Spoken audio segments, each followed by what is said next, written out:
लाडली ड्रामे की आज की किस्त में आपने देखा कि नाज़ो इतना सब कुछ होने के बाद भी अभी भी अपनी हरकतों से बाज नहीं आ रही।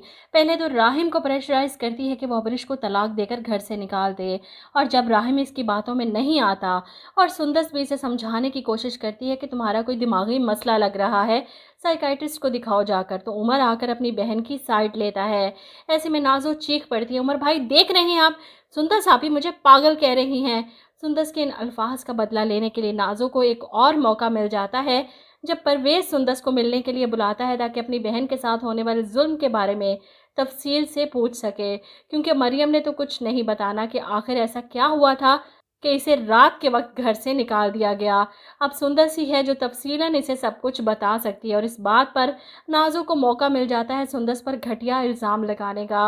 वो अरसल भाई को उठाकर लाती है बाहर और बताती है कि आपकी बीवी आपकी नाक के नीचे चक्कर चला रही है परवेज़ से। ये सुनकर ना सिर्फ सुंदस गुस्से से पागल होती है, बल्कि अरसल भी चिल्लाकर नाज़ो को चुप करवाता है। ऐसे में नाज़ो सबूत दिखा देती है, जो वीडियो इसने इन दोनों की छुप कर बनाई थी। ये देखकर सुंदस नाज़ो से कहती है, तुम्हें वाकई कोई दिमागी मसला है। परवेज़ से मैं पहली बार मिली हूँ, और वो भी सिर्फ मरियम भाभी के लिए। परवेज़ अपनी बहन के लिए परेशान था, और मरियम भाभी ने इस घर में होने वाले किसी भी जुल्म और ज़्यादती के बारे में अपने भाई को नहीं बताया। वो परेशान था, सब जानना चाहता था, और यही सब बता रही थी मैं कि उमर भाई ने रात के अंधेरे में मरियम भाभी को घर से क्यों निकाला।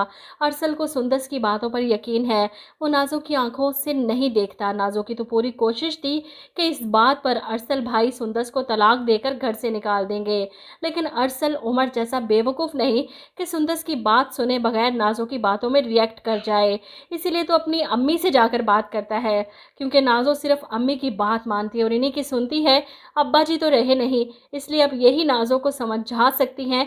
और जहाँ तक बात मरियम भाभी की है, इनके साथ इतने जुल्म, इतनी ज़्यादतियाँ हुई इस घर में, लेकिन फिर भी इन्होंने अपने भाई के सामने इस घर की इज्जत का पास रखा, हमारी इज्जत का पास रखा। ये होती है बेटी, ये होती है बहन। नाज़ो जो दरवाजे के साथ लगकर सारी बातें सुन रही थी, इसे शदीद गुस्सा आता है अरसल भाई पर कि वो मरियम भाभी की हिमायत में बोल रहे हैं। ऐसे में अरसल कहता है कि प्लीज़ आप नाज़ो की बातों में आकर हमसे उलझने की बजाय नाज़ो को समझाना शुरू करें। नाज़ो जो कान लगाकर सब सुन रही थी, एकदम से कमरे में आ जाती है कि अब आप अम्मी को मेरे खिलाफ भड़का रहे हैं। आपको शर्म नहीं आती अपनी बीवी की बातों में आकर अपनी बहन के खिलाफ हो गए। अरसल तो इसके मुँह ही नहीं लगना चाहता। सुंदस पर इतना घटिया इल्ज़ाम लगाने के बाद अरसल वैसे ही इससे नाराज़ था, उठकर वहाँ से चला जाता है।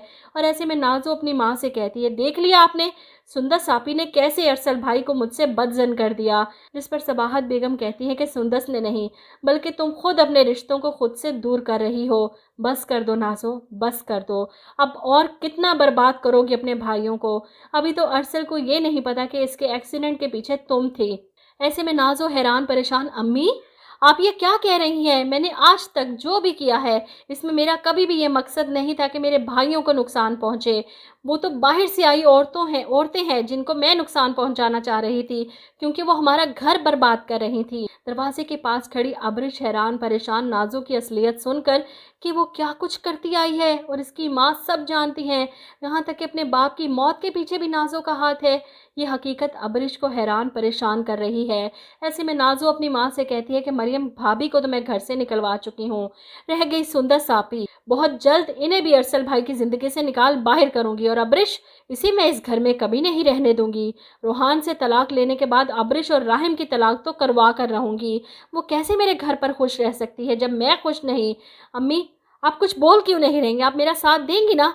सबाहत बेगम नाज़ो को गुस्से से देखकर कहती है कि मैं तुम्हारी किसी भी साजिश में तुम्हारा साथ नहीं दूंगी, और बस कर दो अपने भाइयों की ज़िंदगियों से खेलना, इन्हें बर्बाद करना। वो नाज़ो की बात सुने बगैर वहाँ से चली जाती है, और यहाँ अबरिश अपने कानों से सब कुछ सुन लेती है, लेकिन वो चाहे भी तो कुछ भी कहती रहे, नाज़ो के खिलाफ इसकी बातों पर यकीन कौन करेगा।